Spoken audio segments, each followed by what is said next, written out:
सर्वप्रथम सर्वांना श्री स्वामी समर्थ. स्वामी महाराजांच्या कृपेने तुमच्या सर्व चांगल्या इच्छा पूर्ण होत ही स्वामींचरणी प्रार्थना करते आणि आजच्या व्हिडिओला सुरुवात करते. अगदी साधी सोपी कोजागिरी पौर्णिमेची पूजा कशी करावी आजच्या व्हिडिओमधून आपण बघणार आहोत. कोजागिरी पौर्णिमा प्रारंभ 6 ऑक्टोबर सोमवार दिवशी दुपारी 12:24 ही पौर्णिमा तिथी प्रारंभ होणार आहे आणि पौर्णिमा समाप्ती 7 ऑक्टोबर 2025 मंगळवार रोजी सकाळी 9:18 पौर्णिमा तिथी समाप्त होणार आहे. कोजागिरी पौर्णिमेची पूजा आपल्याला 6 तारखेला रात्री 12 वाजताच करायची आहे. पौर्णिमेला तुम्ही सत्यनारायण करत असाल तर मग 6 ऑक्टोबरला पौर्णिमा तिथी सुरू झाल्यानंतर 12:30 वाजेनंतर तुम्ही पौर्णिमा तिथी सत्यनारायणाची महापूजा करू शकता. जी लोक या रात्री पूजा सेवा करतात त्यांना देवी लक्ष्मी भरभरून सुख समृद्धी देत असते.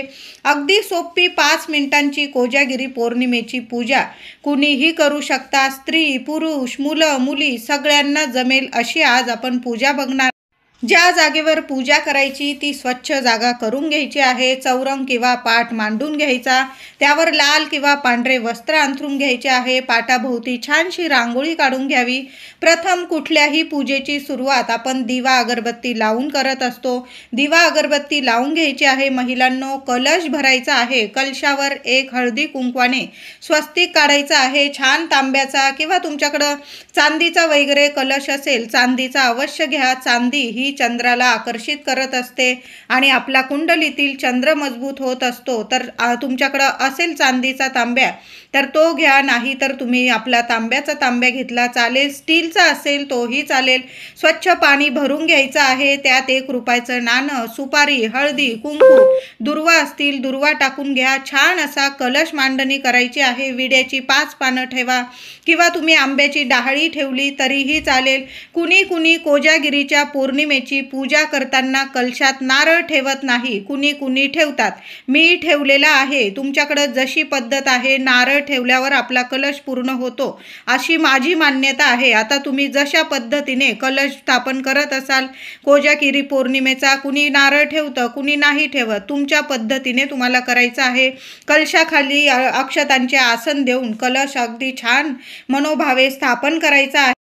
कलशाजवळ देवी देवतांचे फोटो असेल, तुमच्याकडे लक्ष्मी नारायणाचा फोटो असेल, गणपती बाप्पा, सरस्वती माता, ज्या देवी देवतांचे तुमच्याकडे फोटो असेल लक्ष्मी नारायणांचा एक का होईना फोटो पूजेजवळ नक्की ठेवा.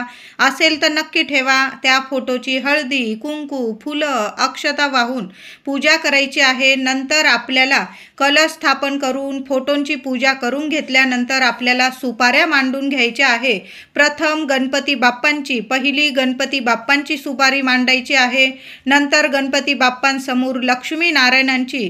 तुम्ही जर 6 सुपाऱ्या मांडत असाल तर मग पहिल्यांदा गणपती बाप्पांची, नंतर नारायणांची म्हणजे श्री हरी विष्णूंची, मग तिसरी सुपारी लक्ष्मी मातेची, मग कुबेर देवतांची, चंद्र इंद्र अशा 6 सुपाऱ्या मांडायच्या आहे. मी 5 मांडलेल्या आहे. मी लक्ष्मी नारायणांची एकच सुपारी मांडलेली आहे. प्रथम गणपती बाप्पांची हळद कुंकू फूल वाहून पूजा करायची.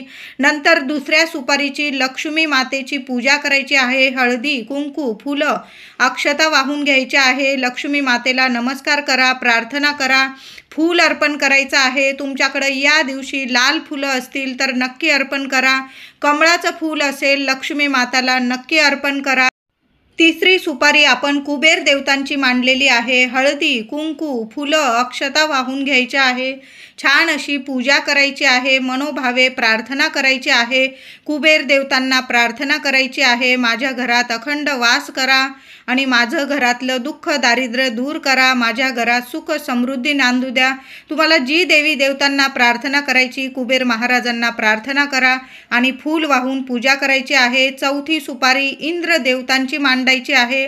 हळदी कुंकू अक्षता फुलं अर्पण करून पूजा करायची आहे. मनोभावे सुपाऱ्यांची पूजा करायची आहे. तुम्हाला इंद्रदेवांना फूल अर्पण करून घ्यायचं आहे. नंतर चंद्रदेवांची तुम्हाला पूजा करायची आहे. चंद्रदेवांच्या सुपारीवर हळदी, कुंकू, फुलं, अक्षता वाहून पूजा करायची आहे. मनोभावे तुम्हाला प्रार्थना करायची आहे. ज्या व्यक्तीचा चंद्र मजबूत असतो त्याला सर्व सुखांची प्राप्ती होते. चंद्रदेवांचा 21 वेळा मंत्र जपा. अशा सुपाऱ्या मांडून घ्यायच्या आहे. तुम्ही 2-2 विड्याच्या पानांवर सुपाऱ्या मांडून घ्या किंवा विड्याची पानं नसेल, माझ्याकडं नव्हती म्हणून मी तांदळाच्या राशीवर सुपाऱ्या मांडून तुम्हाला पूजा दाखवलेली आहे. पण तुम्ही जेव्हा कोजागिरी पौर्णिमेला पूजा कराल तर बघा, तुम्हाला विड्याची पानं मिळाली तर विड्याची पानं घेऊन या, नाहीच मिळाली तर मग तुम्ही तांदळावर सुद्धा अशा पद्धतीने सुपाऱ्या मांडून अगदी साधी सोपी पूजा करू शकता. पूजेमध्ये तुम्ही लक्ष्मी मातेच्या सुपारी समोर तुम्ही श्रीयंत्र ठेवून घ्यायचं आहे. कुबेराच्या सुपारी समोर तुम्ही कुबेर यंत्र ठेवून घ्यायचं आहे. तुमच्याकडं असेल महिलांनो तर पूजेमध्ये लक्ष्मी मातेच्या सुपारी समोर श्रीयंत्र ठेवा आणि कुबेराच्या सुपारी समोर कुबेर यंत्र ठेवा. हळदी, कुंकू, फुलं, अक्षता वाहून पूजा करायची आहे. त्याचबरोबर चंद्र म्हणून तुम्ही तांदळाच्या राशीवर चांदीचं नाणं किंवा 1 रुपयाचं कॉईन ठेवून सुद्धा तुम्ही अशा पद्धतीने चंद्राची पूजा करू शकता. पण मी जशी दाखवलेली आहे तुम्हाला सुपारी मांडून, तशीच आपण सुपारी मांडून परंपरेनुसार अशीच पद्धतीने पूजा केली जाते. पण तुमच्या इथं जर रुपयाचं नाणं किंवा चांदीचं नाणं तांदळावर चंद्र स्वरूप मानून त्या नाण्याची किंवा रुपयाची पूजा करत असाल, तुमच्या पद्धतीने तुम्ही दरवर्षी जशी पूजा करतात, मांडणी करतात, अगदी तशाच पद्धतीने करायचं आहे. पण मी तुम्हाला केंद्रानुसार सांगितलेलं आहे.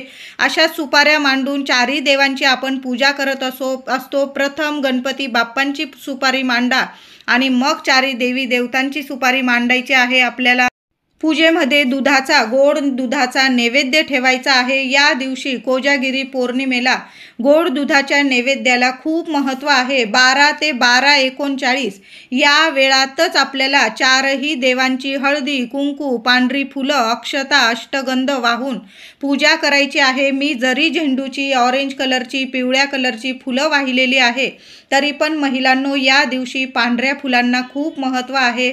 मी तुम्हाला आधी व्हिडिओ दाखवत आहे म्हणून माझ्याकडं नव्हती म्हणून मी पिवळी आणि ऑरेंज कलरची फुलं वाहिलेली आहे. पण कोजागिरी पौर्णिमेला मी सुद्धा पांढरी फुलं वापरणार आहे पूजेत. तुम्ही सुद्धा बघा, पांढरी फुलं आपल्याला देवी देवतांना व्हायची आहे. दुपारीच तुळशी पत्र या दिवशी तोडून ठेवायचं आहे किंवा आदल्या दिवशी तोडून ठेवा आणि दुधात 1 का होईना तुळशी पत्र आपल्याला टाकून मग दुधाचा नैवेद्य आपल्याला 12-12:30 वाजता दाखवायचा आहे. प्रार्थना करायची आहे.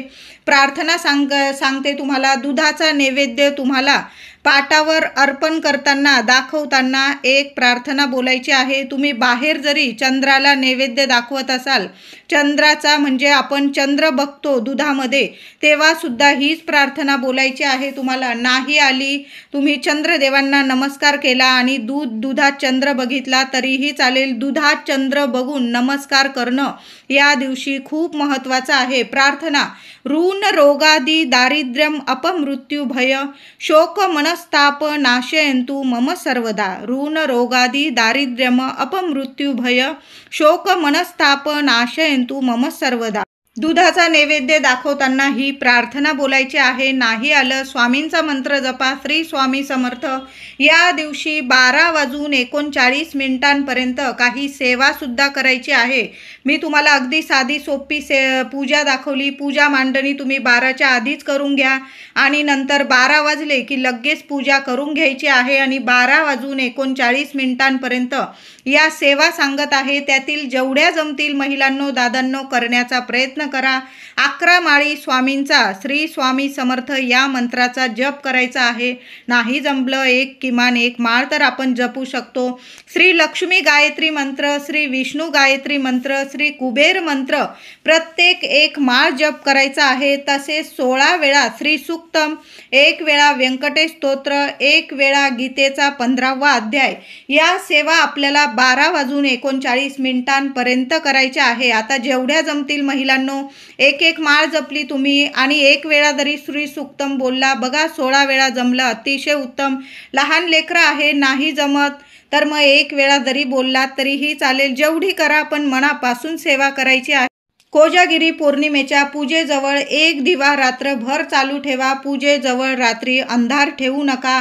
ही रात्र प्रकाशाची आहे म्हणून एक दिवा चालूच ठेवायचा आहे.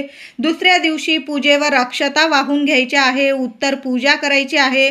कलशातील पाणी झाडांना टाकायचे आहे. नारळ वाहत्या पाण्यात विसर्जित करा. तुम्ही कलशावर नारळ नसेल ठेवलेला, पाणी झाडांना टाकून द्यायचे आहे. पानं फुलं असतील तुम्ही निर्माल्यात टाकायचे आहे. तांदूळ असतील तुम्ही पक्ष्यांना टाकू शकतात किंवा आपल्या डब्यात टाकून द्यायचे आहे. धनधान्याला कधी कमी राहत नाही. लक्ष्मी माता आपल्यावर कृपा करते. पैसे असतील, सुपाऱ्या असतील, तुम्ही लक्ष्मी पूजनात त्याच सुपाऱ्या आपल्याला वापरून आपल्याला लक्ष्मी पूजनाची पूजा करायची आहे. महिलांनो, कोजागिरी पौर्णिमेला आपण ज्या सुपाऱ्या वापरतो, पैसे वापरतो पूजनात, पूजा मांडणी, त्या सुपाऱ्या आणि पैसे वापरून आपल्याला लक्ष्मी पूजनाची पूजा करायची आहे. लक्ष्मी प्राप्तीसाठी ही सेवा खूप महत्त्वाची आहे. कोजागिरी पौर्णिमा, शरद पौर्णिमा म्हणजेच चंद्राची रात्र, सर्वांना आनंद देते. आश्विन शुक्ल पौर्णिमा म्हणजेच कोजागिरी पौर्णिमा. अशा या रात्री शरदाच्या चांदण्यात जे लोक देवी लक्ष्मीची, चंद्राची पूजा करतात, जागरण करतात, त्यांच्यावर सर्व देवी देवता प्रसन्न होतात. अखंड लक्ष्मीची कृपा होते. हा उत्सव, पूजा आश्विन शुक्ल पौर्णिमा या दिवशी रात्री ठीक 12 ते 12:39 या 39 मिनिटात करायचा असतो. भगवान इंद्र, लक्ष्मी, चंद्र, कुबेर यांची वर्षातून सेवा करण्याची हीच एकमेव वेळ असते. शक्यतो ही पूजा, उत्सव प्रत्येक सेवेकऱ्याने आपल्या घरीच करावा. कोजागिरी पौर्णिमेच्या रात्री सर्व देवता पृथ्वी तलावर आशीर्वाद देण्यासाठी येत असतात, म्हणून त्यांना अमृताचा, गोड दुधाचा नैवेद्य आपण दाखवतो. हा अतिशय महत्त्वाचा लक्ष्मी प्राप्तीचा काळ आहे. लक्ष्मी म्हणजे स्त्री शोभा. लक्ष्मी अनेक प्रकारची आहे. वित्त लक्ष्मी, गुण लक्ष्मी, लक्ष्मी, भावलक्ष्मी वगैरे सर्वच प्रकारची लक्ष्मी जागृत माणसालाच मिळत असते. आळशी, प्रमादी किंवा झोपाळू व्यक्ती प्रत्यक्ष समोर आलेल्या लक्ष्मीला सुद्धा कधीच ओळखू शकत नाही. देवी महालक्ष्मी परम दयाळू आहे, कृपाळू आहे. ती हित करणारी आहे, पण त्या देवीची मोठी बहीण मात्र संकट आणते, त्रास देते, कटकटी निर्माण करते अशी कल्पना आहे. या मोठ्या बहिणीला अक्काबाई असं म्हटलं जातं. तिची अवकृपा झाली की लोक म्हणतात की अक्काबाईचा फेरा आला. ही अक्काबाई पौर्णिमेच्या दिवशी अनेक घरांवरून फिरते. कोण झोपलेले आहे, कोण जागे आहे, ती ते नक्की बघत असते. अनेक झोपलेल्या आळशी लोकांवर ती रागवते या रात्री. पण जे जागरण करतात, पूजा करतात, सेवा करतात, त्यांना सुख, समाधान, संपत्ती लाभते. कोण जागतोय, को जागरती यावरून या पौर्णिमेला कोजागिरी हे नाव पडलेले आहे. याच पौर्णिमेच्या रात्री देवांचा राजा इंद्र ही पृथ्वीवर फिरत असतात. घरात देवी लक्ष्मीची, देवांची पूजा कोण करीत आहे किंवा कोण करत नाही हे इंद्रदेव नक्कीच पाहत असतात. या दिवशी चंद्र स्वतःच्या 16व्या कलेने फुललेला असतो आणि या दिवसाचा चंद्र आरोग्यवर्धक आहे. व्हिडिओ आवडला असेल